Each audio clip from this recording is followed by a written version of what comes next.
आप सभी को नवरात्रि की हार्दिक शुभकामनाएं। आज मैं आप लोगों के लिए लेकर आई हूँ माँ ब्रह्मचारिणी की पौराणिक व्रत कथा। माँ ब्रह्मचारिणी को माता पार्वती का ही एक अवैवाहित रूप माना जाता है। ब्रह्मचारिणी संस्कृत शब्द जिसका अर्थ है ब्रह्मा के समान आचरण करने वाली। इन्हें कठोर तपस्या करने के कारण तपस्वी भी कहा जाता है। इनकी उपासना के संबंध में माना जाता है कि इससे मनुष्य में तप, त्याग, वैराग्य, सदाचार, संयम की वृद्धि होती है। साथ ही जीवन के कठिन संघर्षों में भी आपका मन विचलित नहीं होता है। नवरात्र के दूसरे दिन यानी माँ ब्रह्मचारिणी की पूजा के दिन उन कन्याओं का पूजन किया जाता है जिनका विवाह तो तय हो गया है लेकिन अभी तक शादी नहीं हुई है।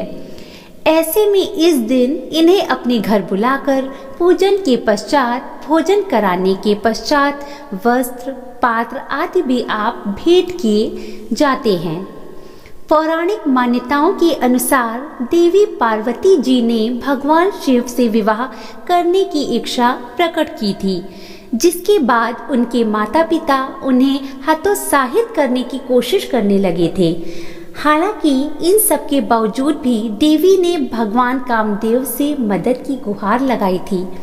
ऐसा भी कहा जाता है कि कामदेव ने शिव पर काम वासना का तीर छोड़ा था और उस तीर ने ही शिव जी की ध्यान अवस्था में खलल उत्पन्न कर दिया था, जिससे भगवान शंकर आग बबूला हो गए थे और उन्होंने कामदेव जी को भस्म कर दिया था। लेकिन यह बात यही खत्म नहीं हुई थी और इसके बाद देवी पार्वती ने शिव की तरह जीना आरंभ कर दिया।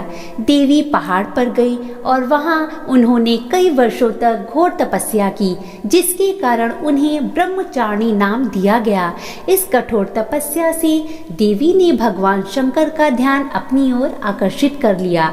इसके बाद भगवान शिव अपने रूप बदलकर पार्वती जी के पास गए और अपनी यानी शिव की ही बुराई की, लेकिन देवी ने उनकी एक ना सुनी। अंत में शिव जी ने उन्हें अपना लिया और विवाह कर लिया। ब्रह्मचारिणी मैया की जय। अगर आपको ऐसी ही और वीडियोस देखनी हो, सुननी हो तो प्लीज़ चैनल पर बने रहिएगा। धन्यवाद।